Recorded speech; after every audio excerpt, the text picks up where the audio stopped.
नमस्कार दोस्तों, एक बार फिर से आप सभी का स्वागत है प्रयास के ऑनलाइन डिजिटल प्लेटफॉर्म पर। दोस्तों, आज इस वीडियो क्लास में हम बात करने वाले हैं 10 फरवरी 2023 थर्ड ग्रेड लेवल 2 का पेपर हुआ उसके। देखिए दोस्तों, पहला क्वेश्चन है हमारा कि 52 ताश की एक गड्डी में से एक ताश निकाला जाता है, इसके लाल रंग का मुख्य कार्ड होने की प्रायिकता क्या है। देखिए, मुख्य कार्ड आपसे पूछा, मुख्य कार्ड मतलब फेस कार्ड। और आप सभी जानते हैं कि ताश की अगर गड्डी की बात करें तो 52 पत्ते होते हैं, जिसमें से आधे पत्ते ब्लैक और आधे पत्ते लाल होते हैं, ठीक है ना। और लाल रंग में भी आपको फेस कार्ड चाहिए। देखिए, अगर हम बात करें लाल रंग के फेस कार्ड की तो टोटल कितने होंगे, 6। और कितने में से चाहिए वो पत्ते, 52 में से। तो 6 बटा क्या हो जाएगा, 52। तो यहां से देखो 3 बटे कितना हो जाएगा, 26। तो लाल रंग के फेस कार्ड होने की जो प्रायिकता है दोस्तों, 3/26। इस क्वेश्चन का आंसर हमारा कितना, फर्स्ट ऑप्शन। ठीक है, चलिए अगले क्वेश्चन की बात करें। नेक्स्ट क्वेश्चन है, निम्नलिखित में से कौन सा कथन निम्नलिखित में से कौन सा कथन सत्य है। आपके पास 4 चीजें दे रखी है। देखिए, पहला है बहुलक बराबर 3 माध्य माइनस 3 माध्यिका। दूसरा, माध्यिका माइनस 3 बहुलक माइनस 2 माध्य, माध्य बराबर 3 बहुलक माइनस 2 माध्यिका, और बहुलक बराबर 3 माध्यिका माइनस 2 माध्य। तो आप सभी जानते हैं दोस्तों कि जो बहुलक माध्यिका और माध्य के बीच का जो रिलेशन होता है वो होता है z बराबर 3m माइनस x बार, जहां z बहुलक होता है, m माध्यिका और x क्या होता है, माध्य। तो हमारे पास यहाँ पर कौन सा ऑप्शन सही होगा, फोर्थ ऑप्शन। ठीक है, चलिए अगले क्वेश्चन की बात करें। नेक्स्ट क्वेश्चन है, किसी बारंबारता बंटन का माध्य तथा माध्यिका क्रमशः 30 और 28 हो तो मोड क्या होगा। ठीक है, देखिए बिल्कुल सिमिलर ही क्वेश्चन है। आप सभी जान रहे हैं कि z बराबर क्या होता है, 3m माइनस 2 बार। और हमें यहाँ पर माध्य माध्य दे रखा है और क्या दे रखी है, माध्यिका। तो माध्य तो आपका x बार 30 हो जाएगा और माध्यिका कितनी हो जाएगी, 28। तो जब आप यहाँ वैल्यू पुट कर रहे होंगे तो यहाँ पर बहुलक बराबर क्या लिखोगे, 3 गुना 28 और माइनस 2 गुना, ठीक है। आप यहाँ से वैल्यू कैलकुलेट करेंगे तो 84, और इधर से कितना, 60। तो जब 84 में से आप 60 घटा रहे होंगे, आंसर कितना का सही जो करेक्ट आंसर है तो आपका थर्ड ऑप्शन रहेगा 24। 115 नंबर का क्वेश्चन है दोस्तों, एक रस्सी एक बैलन की परिधि के चारों ओर 140 बार लपेटी जाती है। बैलन के आधार की त्रिज्या 14 सेंटीमीटर है, तद अनुसार 20 सेंटीमीटर त्रिज्या वाले एक बैलन पर वह कितनी बार लपेटी जा सकेगी। दोस्तों देखिए, क्वेश्चन क्या कह रहा है कि एक बैलन की परिधि के चारों ओर 140 बार एक रस्सी लपेटी जाती है, ठीक है। और उस बैलन की आधार की त्रिज्या कितनी, 14 सेंटीमीटर। तो अगर त्रिज्या 14 सेंटीमीटर है तो आप ये कहेंगे कि एक बार लपेटी जाए तो पाई आर के बराबर उस लंबाई होगी। तो आप कहेंगे कि सर 2 पाई आर का मान कितना, 14। इतनी बार मतलब आर का मान हो गया 14। तो एक बार अगर रस्सी लपेटी जाती है बेलनाकार उस वस्तु पर, तो उसका एक चक्कर की जो दूरी है या एक चक्कर की उस रस्सी की लंबाई है वो 2 पाई 14 होगी। और वो कितनी बार लपेटी जा रही है, 140 बार। तो टोटल लंबाई कितनी हो, टोटल लंबाई के लिए हम 140 से इधर मल्टीप्लाई कर देंगे। अब वो ये कह रहा है कि तद अनुसार 20 सेंटीमीटर त्रिज्या वाले एक बैलन पर वह कितनी बार लपेटी जाती है। अब उसी रस्सी को 20 सेंटीमीटर त्रिज्या के बैलन पर लपेटा जा रहा है। तो आप 20 सेंटीमीटर जो त्रिज्या का बैलन है उसकी उसकी परिधि का हम भाग लगा दें तो 2 पाई आर गुणा कितना हो जाएगा, यहाँ पे 20। ठीक है, देखो 2 पाई से 2 पाई कैंसिल हो गया और 0 से 0 और 2 7। तो 14 गुना 7 कितना होता है, 98। दोस्तों हमारे पास जो आंसर है वो 98 रहे। बेलनाकार वस्तु पर 98 बार उस रस्सी जाएगा लपेटा। थर्ड ऑप्शन आपका सही। अगले क्वेश्चन पे बात करें। अगला क्वेश्चन है क्वेश्चन नंबर 116। क्वेश्चन नंबर 116 है दोस्तों, एक बेलन और एक शंकु के आधारों की त्रिज्या बराबर है और ऊंचाई बराबर है यदि उनके वक्र पृष्ठ क्षेत्रफल 8:5 के अनुपात में है और ऊंचाई का अनुपात ज्ञात करना। देखिए, क्वेश्चन में क्या कह रखा है कि बैलन और एक शंकु है, ठीक है, जिनकी त्रिज्याएं बराबर है और ऊंचाई भी बराबर है। हम यहां से एक बैलन बनाते हैं। इस बैलन की त्रिज्या मैं आर लेता हूं और इसकी ऊंचाई में एस ले लेता हूं। इसी प्रकार से अगर शंकु की बात करें, शंकु की जो त्रिज्या है वो आर होगी, एच हो जाए। अब ये कह रहा है कि इनके वक्र पृष्ठ की बात करें, का वक्र पृष्ठ, बेलन का वक्र पृष्ठ क्या होता है, 2 पाई आर एच होगा, ठीक है। और शंकु का वक्र पृष्ठ क्या होता है, सॉरी पाई आर और एल, एल यहाँ पर तिर्यक लंबाई होती है, ठीक है ना। अगर इनके अनुपात को लेकर बात करें तो कितना दे रखा है, 8:5। हम ऐसे लिख सकते हैं कि सर 2 पाई आर एच ये बेलन का है और ये शंकु का वक्र पृष्ठ, और इनका अनुपात 8 बटा कितना, 5। देखो आर से आर कैंसिल करेंगे, पाई से पाई कैंसिल करेंगे, 2 से 8 कितना हो जाएगा, 4। तो एच बराबर अनुपात एल बराबर कितना, 4 बटे कितना, ठीक है। अब आप ये मान रहे हैं कि जो ऊंचाई बेलन की होगी वही शंकु की होगी, और ऊंचाई लंबाई, ऊंचाई और तिर्यक लंबाई और इसकी त्रिज्या में एक रिलेशन होता है, वो होता है एल बराबर root H square plus R square, ठीक है ना। तो देखो यहाँ एल की वैल्यू 5 है, एच की वैल्यू कितनी है, 4। तो यहाँ अगर आर की वैल्यू हम कैलकुलेट करें तो एल का देखो यहाँ पे दोनों तरफ स्क्वायर करेंगे तो एल स्क्वायर बराबर कितना हो जाएगा दोस्तों, H square plus R square. L की वैल्यू 5 है तो 5 का स्क्वायर कितना आएगा, 25, और एच की वैल्यू 4 है तो 4 का स्क्वायर 16, और प्लस का आर स्क्वायर हो जाएगा, बोला इधर आएगा तो माइनस का होगा, तो आर स्क्वायर बराबर 9, तो मतलब आर की वैल्यू कितनी आ जाएगी, 3 आ जाएगी। तो यहाँ आर की वैल्यू कितनी होती है, 3। अब हमें आंसर क्या चाहिए कि त्रिज्या और उसकी ऊंचाई के बीच अनुपात चाहिए, तो त्रिज्या यहाँ पर कितना कैलकुलेट हो रहा है दोस्तों, 3, और ऊंचाई कितनी होती है, 4। यहाँ से त्रिज्या और ऊंचाई का अनुपात कितना, 4। तो हमारा कौन सा, ठीक है। चलिए इसके बाद नेक्स्ट क्वेश्चन पे हम बात करते हैं। नेक्स्ट क्वेश्चन है 117। 117 नंबर का क्वेश्चन क्या कह रहा है दोस्तों, देखिए कि दो त्रिभुज है और दो त्रिभुजों के क्षेत्रफलों का अनुपात 4:3 तथा उनकी ऊंचाइयों का अनुपात 3:4 है, के आधार की लंबाई का अनुपात आपको ज्ञात करना। आधार की लंबाई आपको यहाँ पे ज्ञात करनी है। तो आप वैसे सभी जानते हैं कि अगर दो त्रिभुजों के क्षेत्रफलों का अनुपात की हम बात करें तो क्षेत्रफल का अनुपात अगर हम पहला एरिया 1 और दूसरा एरिया 2 है तो आप सभी जानते हैं कि इसका फॉर्मूला होता है 1/2 आधार गुणा, है, और फिर बटे में 1/2 आधार गुणा ये आपका होता है, ठीक है। अब क्षेत्रफल का अनुपात दे रखा कितना, 4:3, तो हम क्षेत्रफल बराबर क्या लिखेंगे, 4/3, 1/2 से 1/2 कैंसिल हो जाएगा, और साथ में उसने ऊंचाई का अनुपात दे रखा 3/4। अगर हम पहले वाले का आधार a1 और दूसरे का आधार a2 माने तो यहाँ पर ऊंचाई का अनुपात कितना, 3/4। जब हम यहाँ आधार का अनुपात निकालेंगे तो 4 को इधर और 3 को इधर करेंगे तो a1/a2 बराबर 4 कितना होगा, 16, और 3 का जो अनुपात है 16। आसान क्वेश्चन था। चलिए आगे वाले क्वेश्चन पे बात करते हैं। आगे वाला क्वेश्चन है दोस्तों कि एक समचतुर्भुज का क्षेत्रफल 500 सेंटीमीटर स्क्वायर है, उसके एक विकर्ण की लंबाई 25 सेंटीमीटर है, तो दूसरे का मान आपको ज्ञात करना। देखिए समचतुर्भुज की बात हो रही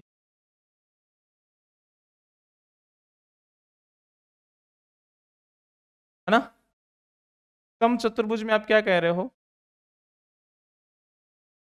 कि उसका क्षेत्रफल 500 सेंटीमीटर स्क्वायर है और एक विकर्ण की लंबाई 25 सेंटीमीटर, दूसरा विकर्ण आपको ज्ञात करना है। यहाँ से देखिए क्षेत्रफल, समचतुर्भुज का क्षेत्रफल आप सभी जानते हैं 1/2 d1 इंटू d2 होता है, ठीक है, और इसका क्षेत्रफल ऑलरेडी आपको कितना, 500।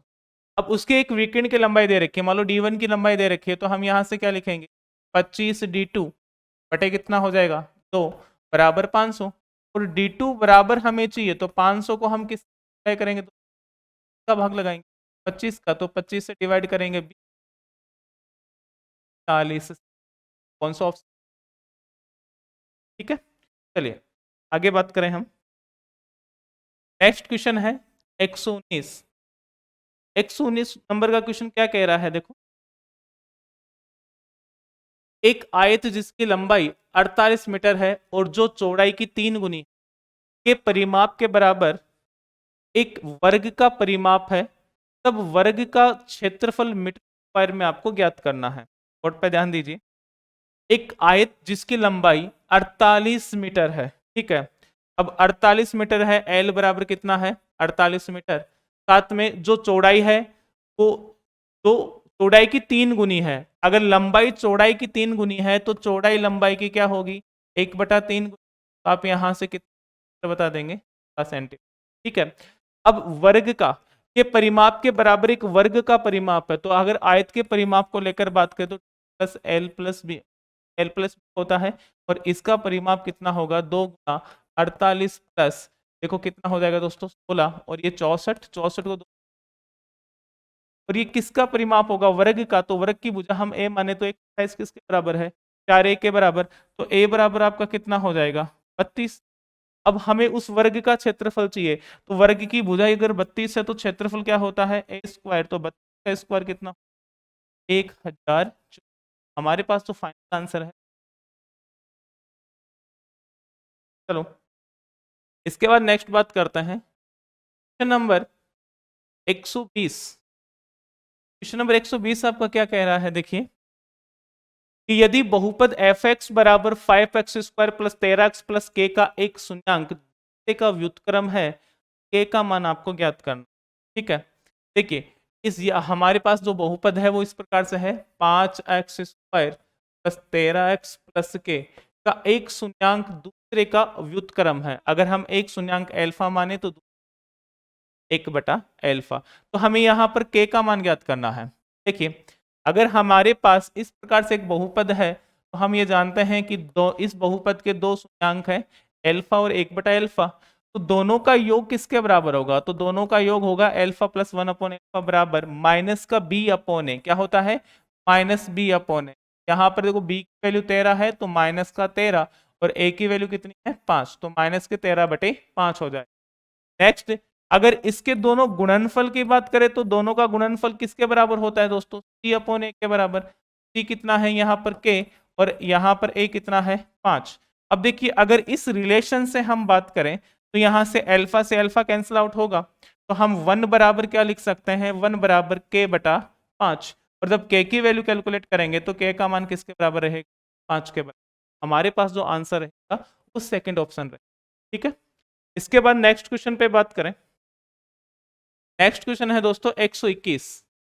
121 नंबर का क्वेश्चन क्या कह रहा है, ध्यान दीजिए कि यदि त्रिभुज के किसी कोण का अर्धक उसकी सम्मुख भुजा को समद्विभाजित करता है तो वह त्रिभुज का कहलाएगा। आपके पास 4 ऑप्शन दे रखे हैं। पहला ऑप्शन है अधिक कोण त्रिभुज, दूसरा है समद्विबाहु त्रिभुज, तीसरा है विषमबाहु त्रिभुज, चौथा है समकोण त्रिभुज। तो देखिए त्रिभुज के किसी कोण का अर्धक उसकी सम्मुख भुजा को समद्विभाजित करता है। अगर हम इस प्रकार से त्रिभुज की बात करें तो हम यहां से देखो ये वाला कोण ले और ये दोनों भुजा बराबर रहे तो इसका जो अर्धक है इस पर बिल्कुल समद्विभाजित भी करता है, 90 डिग्री भी बनाता है। तो ये कंडीशन या तो समद्विबाहु त्रिभुज में होती है या समबाहु त्रिभुज में। तो ऑप्शन में हमारे पास समबाहु त्रिभुज है नहीं, तो हम सीधी बात करेंगे कि इस जो का आंसर रहेगा, इस क्वेश्चन का जो आंसर रहेगा वो समद्विबाहु त्रिभुज। ठीक है, चलो आगे हम बात करते हैं नेक्स्ट क्वेश्चन पे। नेक्स्ट क्वेश्चन है कि दिए गए चित्र में पी क्यू आर एस एक समलंब चतुर्भुज है। यदि एस टी बराबर 5x माइनस 10 सेंटीमीटर, टी बराबर 2x plus 1 centimetre, P T बराबर 4x माइनस 5 तथा आर टी बराबर 2x माइनस 1 है तो x का मान ज्ञात करें। देखिए आपके पास डायग्राम दे रखा है इस प्रकार से, और आप सभी जानते हैं कि समलंब चतुर्भुज के दोनों विकर्ण एक दूसरे को समान अनुपात में विभाजित करते हैं। इसमें समान अनुपात में। तो देखिए अगर हम यहाँ पर इस समलंब चतुर्भुज को लेकर बात करें तो हम ये कहेंगे कि पीटी और टीआर का जो अनुपात है वो टीक्यू और एसटी के अनुपात के बराबर रहेगा। तो हम यहाँ से लिख सकते हैं कि डिवाइडेड बाय क्या होगा, टीआर। ठीक है, और बराबर में क्या है, टीक्यू बटा कितना हो जाएगा, एसटी। तो पीटी की वैल्यू कितनी है दोस्तों, पीटी की वैल्यू है 4x माइनस 5, और बटे में यहाँ पर नेक्स्ट टीआर की वैल्यू कितनी हो जाएगी, 2x माइनस 1 बराबर टीक्यू। टीक्यू कितना रह रहा है, 2x प्लस 1, और यहाँ पर नेक्स्ट बात करें एस टी तो 5x माइनस 10 हो जाएगा। अब हम यहाँ से क्या करेंगे, इसका क्रॉस मल्टीप्लाई करेंगे। जब क्रॉस मल्टीप्लाई करेंगे ना तो इधर से देखिए 4x 5x से गुणा होगा तो कितना हो जाएगा, 20x²। ठीक है, फिर ये इधर हो जाएगा तो माइनस के 40x। ठीक है, फिर 5 मल्टीप्लाई होगा तो माइनस का कितना आएगा, 25x, और 5 इससे गुणा होगा तो माइनस माइनस प्लस बराबर में कितना, प्लस क्या हो जाएगा 50। अब बराबर में आप यहां से देखो इनको मल्टीप्लाई करेंगे तो ये 2x+1 और 2x-1, तो a+b का फॉर्मूला बनेगा। तो आप यहां से इसके बारे में क्या लिख सकते हैं, देखो यहां लिख पाएंगे कि a² - b², तो 4x² माइनस का क्या बन जाएगा 1। अब सभी वैल्यूज को आप एक तरफ ले लेंगे, इधर से देखिए 4x इधर आएगा तो किसका रहेगा माइनस का, तो इधर हो जाएगा 16x। ठीक है, यहाँ देखो माइनस के 65x। ठीक है, और ये एक इधर आएगा तो प्लस का कितना 51, बराबर में क्या होगा। ठीक है, तो यहाँ पर हमारे पास ये एक द्विघात समीकरण बना। अब इस द्विघात समीकरण को हम टुकड़े करके सोल्व कर सकते हैं। तो देखिए पहले हम क्या करेंगे, 51 और 16 को मल्टीप्लाई करेंगे, यहाँ से 16 और कितना हो जाएगा टोटल 800। ठीक है, अब 816 के ऐसे टुकड़े हों जिनको जोड़ने या घटाने से तो आपका कितना बने 65, और को मतलब कि इसको गुणा करने से आपका क्या बन जाए 816। तो क्या टुकड़े हो पॉसिबल हो सकते, देखिए अगर 65 के हम टुकड़े करें तो इसके टुकड़े दोस्तों 65 जो -65x है इसके टुकड़े आपके आराम से हो, आप यहाँ से कैलकुलेट -65 के आप इस प्रकार से कर दीजिए 48 और दोनों को जब मल्टीप्लाई करेंगे ना तो 816 और दोनों को जोड़ेंगे तो कितना आ रहा है -65। तो हम यहाँ से देखिए अगर इसके टुकड़े करना चाहें तो आप 16x² बराबर क्या लिखेंगे -48x -x प्लस का 51 और बराबर। अब यहाँ से देखो आप यहाँ 16x को 16x जैसे आप कॉमन x माइनस, और इधर माइनस के 17 कॉमन लेंगे तो भी आप क्या लिख x-3 बराबर में क्या हो गया, दोनों तरफ x-3 अगर आप कॉमन ले रहे होंगे, देखिए इधर से x-3 कॉमन आएगा तो यहाँ से क्या बच जाएगा x के। देखिए अब यहाँ से एक की वैल्यू x की वैल्यू आएगी और एक यहाँ 17/, ठीक है ना, यहाँ से 17/16 तो आपका आंसर नहीं, तो हमारे पास x फर्स्ट ऑप्शन। चलिए आगे वाले हम क्वेश्चन की बात करें। आगे वाला क्वेश्चन है दोस्तों नेक्स्ट,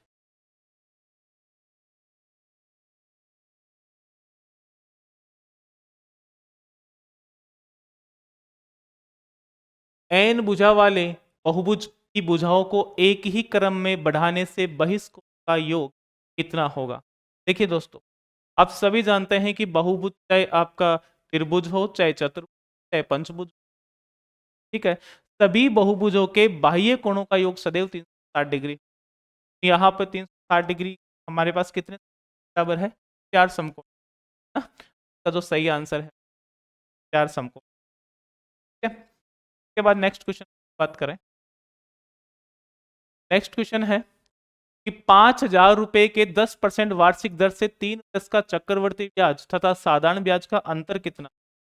देखिए आपके पास क्या कह रहा है कि यहां से हमें 5,000 रुपए के 10% वार्षिक दर से 3 वर्ष का चक्रवर्ती ब्याज और साधारण ब्याज का अंतर। ठीक है, आप देखो अगर हम मूलधन मानकर चलें, देखिए 10% आपका दर दे रखा है तो सबसे पहले हम इसको कन्वर्ट करेंगे तो 10, यहाँ 3 वर्ष दे रखा है तो आप गणना कितनी बार करेंगे बार, तो आप यहाँ इसका क्या करेंगे 10 का क्यूब मानेंगे 4, और यहाँ पर आप 3 बार गणना करते हैं तो पहली गणना 1/10 से कितना, गणना 1/10 से कितना 10, तीसरी गणना 1/10 से कितना 1, हम इसको 3 और इस 1 से मल्टीप्लाई। तो देखिए यहां से अगर साधारण ब्याज को लेकर बात करें तो कितना हो रहा है 300, और अगर इससे गुणा करेंगे तो ये 30 और ये कितना हो जाएगा 1, और चक्रवर्ती ब्याज कितना हो रहा है दोस्तों, ये टोटल हो रहा है चक्रवर्ती ब्याज 331 हो रहा है। तो देखिए ये वाला जो वैल्यू है वो दोनों का क्या है अंतर है। अब क्वेश्चन ये कह रहा है कि मूलधन 5,000 रुपए है तो हमारे पास मूलधन कितना है 1,000 रुपए। ठीक है, अंतर को लेकर बात करें तो अंतर कितना आ रहा है 10 रेख 30 रेख 31, तो अब 31 हो जाएगा तो 3 0 5 से 15, एक आंसर कितना 100 का सही आंसर रहेगा थर्ड ऑप्शन। आगे वाले क्वेश्चन की बात करें।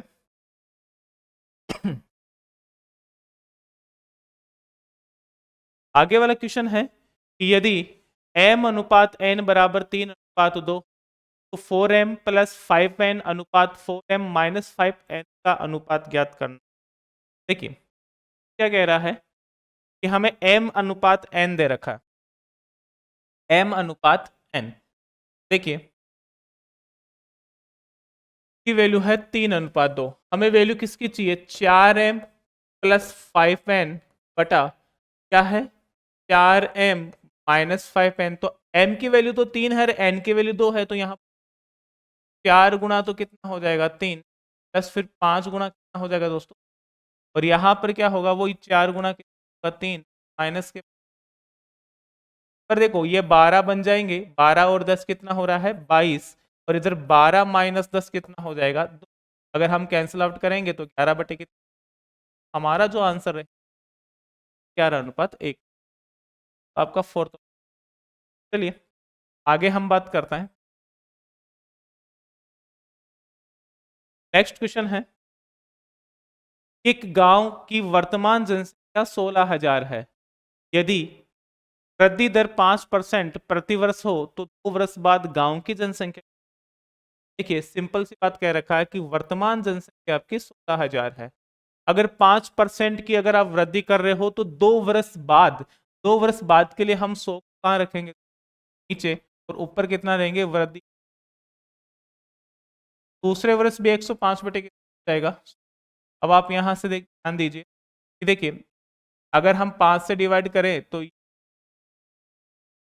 फिर यहाँ से 5 से डिवाइड करेंगे, ये आपका 20 रह जाएगा, ये आपका 21। अब देखिए 2 से 2 कर दो, 2 गुणा 2 4 है, 4 को आप यहाँ से काटेंगे तो कितना 40। तो देखिए 40 गुना कितना हो जाएगा 421, 0 4, ठीक है 6 1 और 7, तो हमारे पास जो आंसर रहेगा वो 17,040। ठीक है, तो इसका आंसर फर्स्ट ऑप्शन। चलो आगे वाले क्वेश्चन पे हम बात करें।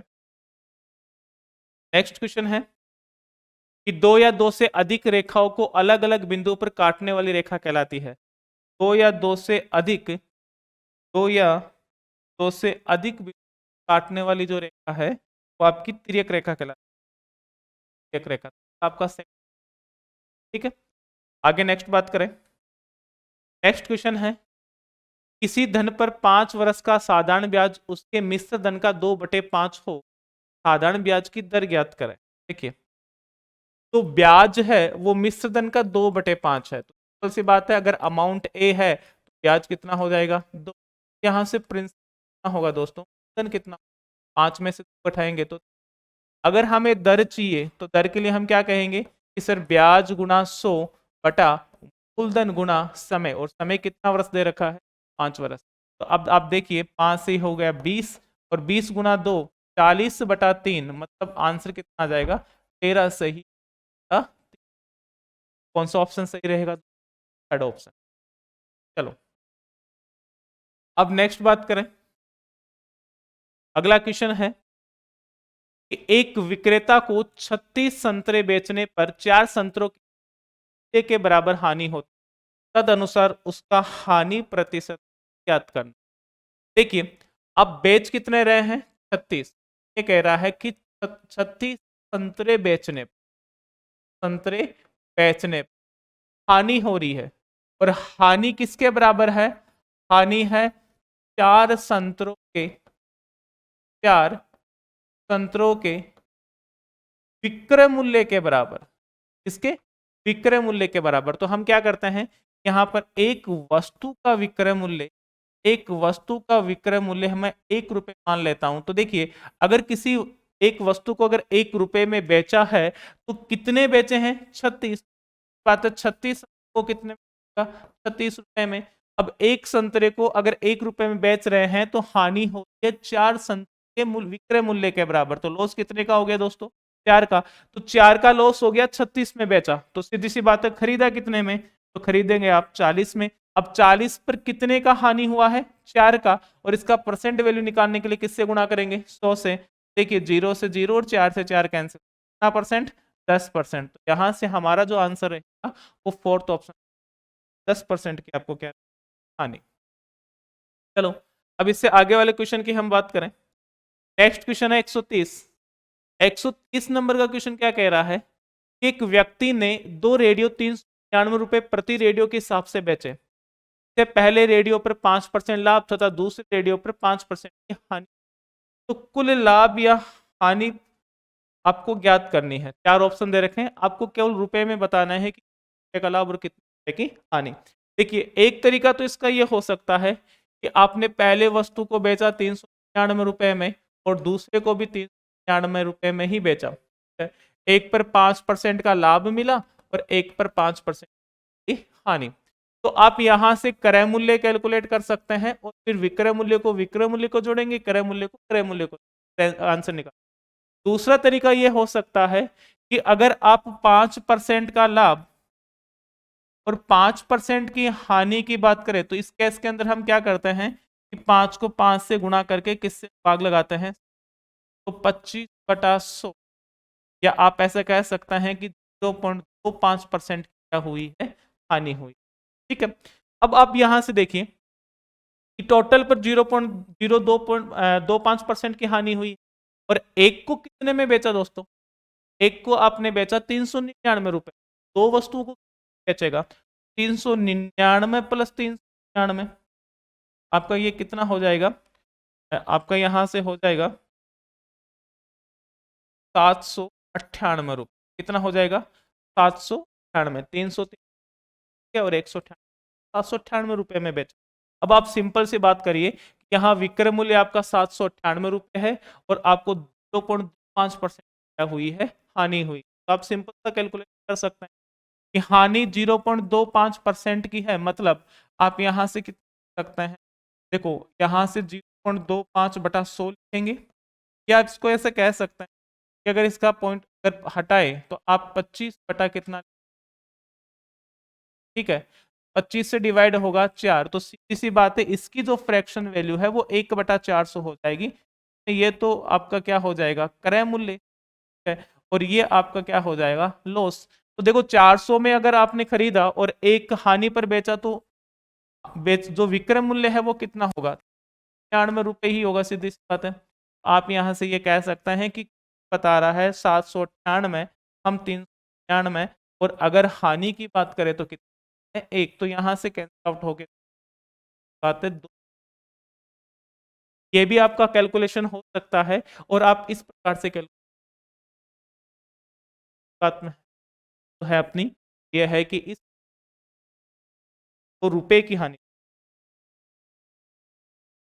चलो नेक्स्ट बात करें, नेक्स्ट क्वेश्चन है दोस्तों 131। 131 नंबर का क्वेश्चन क्या कह रहा है कि एक दुकानदार ने 2 रुपए में 6 से टॉफियां खरीद कर 4 रुपए में 9 की दर से बेची है। ठीक है, उसका लाभ प्रतिशत आपको ज्ञात करना। देखो 2 रुपए में 6 की दर से वस्तु खरीदी और 4 रुपए में 9 की दर से क्या कर दी, बेच दी। तो हम यहां से क्रॉस मल्टीप्लाई लगा सकते हैं, रुपए के नीचे। देखो यहां से क्रय मूल्य तो आपका कितना, 18 रुपए, यहां से विक्रय मूल्य आपका कितना, ठीक है। अब देखिए यहाँ 18 में खरीदा, 24 आपने बेचा, लाभ कितने का हुआ, 6 का, और पर हुआ 18 पे, क्रय मूल्य पे एक 6/18 मतलब 1/3, आंसर कितना, 33 का लाभ। तो हमारे पास जो, चलिए इसके बाद नेक्स्ट बात करते हैं। नेक्स्ट है आपका पर 132। 132 नंबर का क्वेश्चन क्या कह रहा है कि यदि x माइनस वाई का 50% बराबर x प्लस वाई का 30% हो तो y x का कितना प्रतिशत। ठीक है, तो आप यहां बोर्ड पे ध्यान दीजिए, x माइनस वाई का 50%, तो 50% 1/2, और बराबर अगर x प्लस वाई को लेकर बात करें तो इसका 30%, तो इसकी वैल्यू कितनी, 3/10।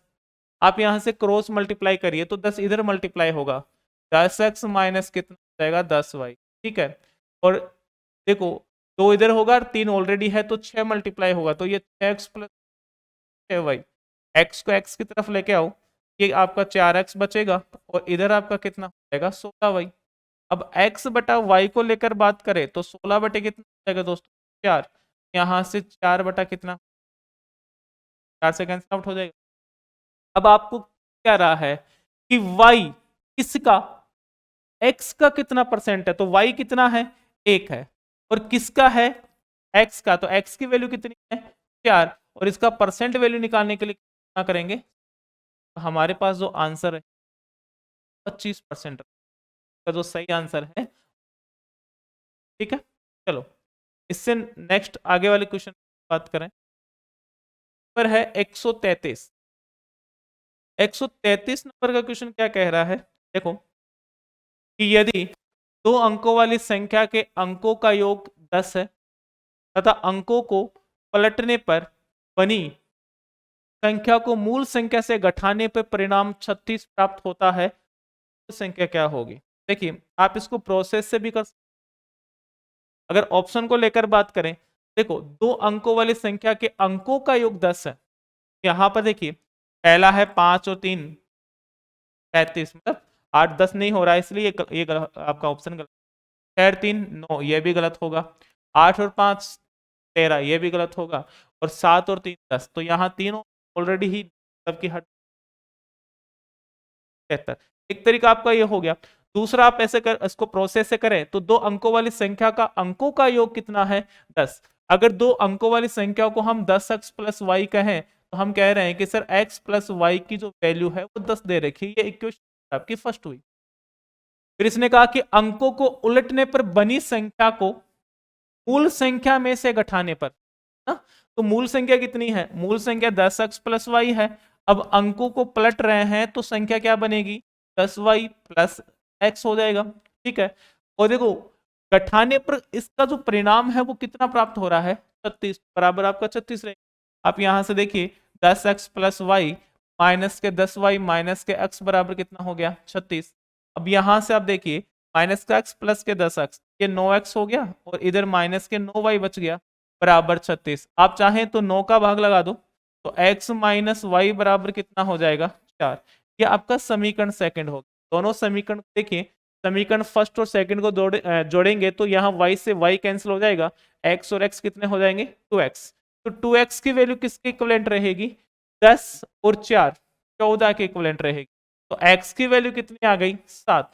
x का मान यहां रख दीजिए, यहां 7 रखेंगे तो 4 इधर आएगा तो माइनस का y प्लस का, तो y की वैल्यू कितनी हो जाएगी 7 माइनस 4 बराबर 3। तो वो संख्या कितनी हो जाएगी, संख्या के लिए हम कहेंगे कि 10 गुना 7, 10 कितना अपने पास जो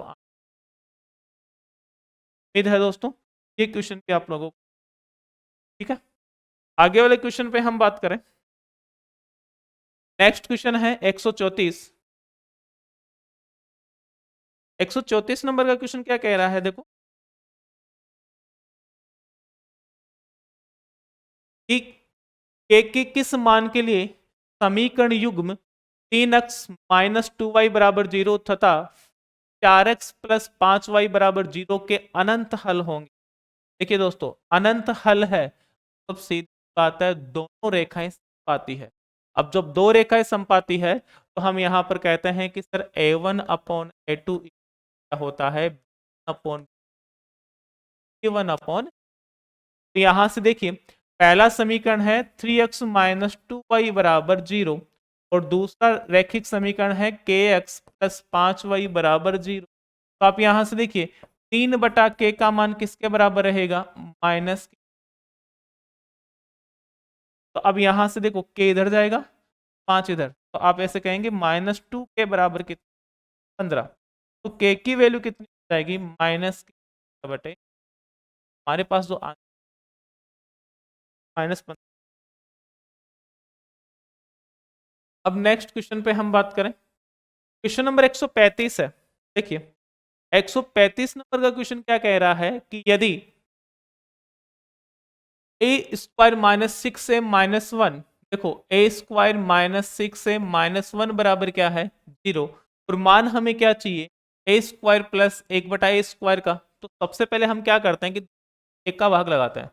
इधर से देखिए ए माइनस 6 माइनस का 1 बटा ए, और बराबर में क्या हो जाएगा 0।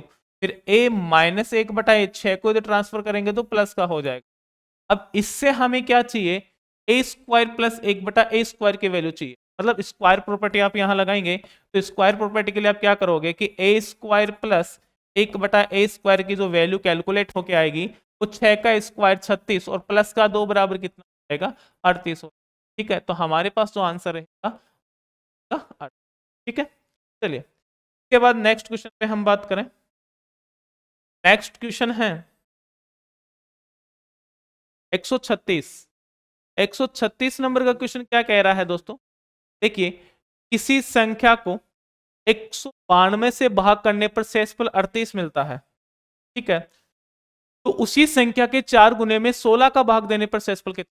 बोर्ड पे ध्यान दीजिए, 192 का भाग लगा रहे हो और शेषफल 38 मिलता है, उसी संख्या के 4 गुने में 16 का भाग लगा रहे हैं। तो देखिए हम यहां से दो तरीके से बात कर सकते हैं कि या तो पहले शेषफल को 4 गुना कर दो उसके बाद 16 का भाग लगाओ, या पहले 16 का भाग लगा दीजिए। तो यहां से रिमाइंडर कितना आएगा 6।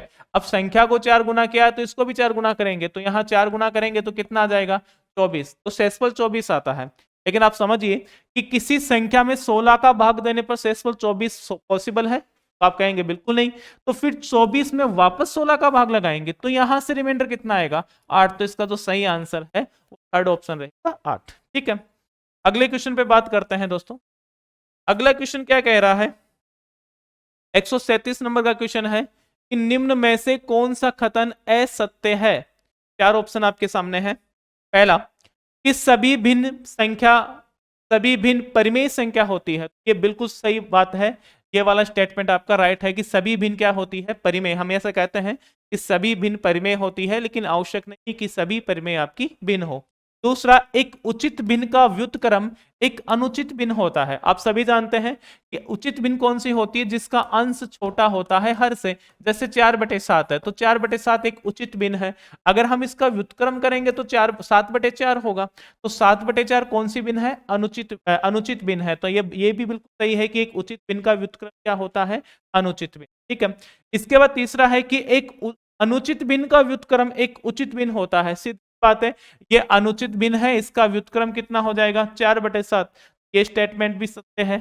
और हमें इन चारों में से क्या निकालना था, असत्य स्टेटमेंट। देखो चौथा, देखिए सभी उचित भिन्नों का मिश्रित भिन्न में बदला जा सकता है। तो ये गलत है दोस्तों।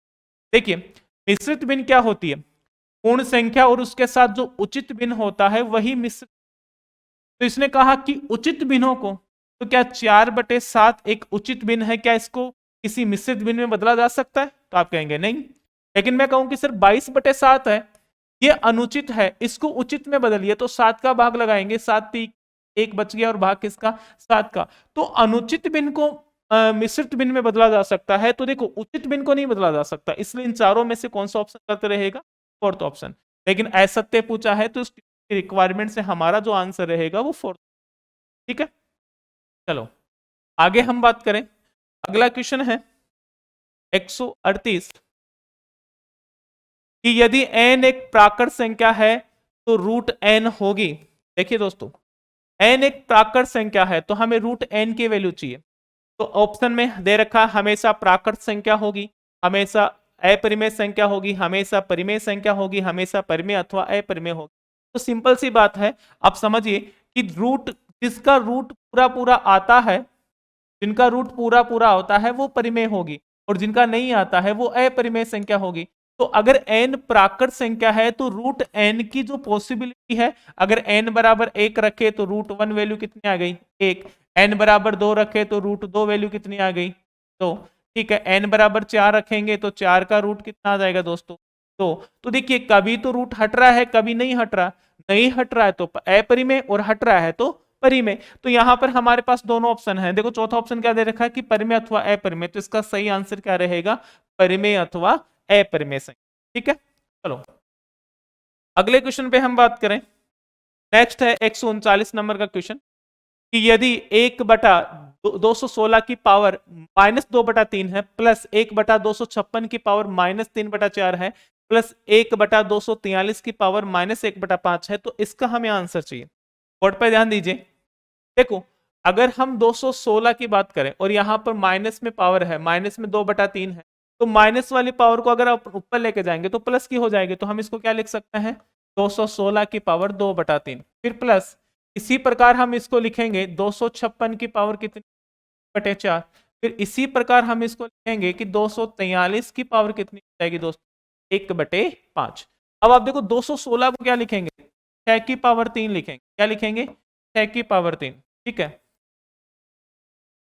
6 की पावर 3 लिखेंगे और गुणा में कितना है, 2/3। इसी प्रकार हम देखो 256 को क्या लिखेंगे, 4 की पावर 4 और गुणा में कितना है दोस्तों, 3/4। प्लस 243 को क्या लिखेंगे, 3 की पावर 5 और गुणा में कितना है, 1/5। तो 3 से 3 कैंसिल, 4 से 4 और 5 से 5। तो 6 की पावर 2 कितना हो रहा है, 36। फिर 4 की पावर 3 कितना हो रहा है, 64। और फिर 3 की पावर 1 कितना होगा, 3।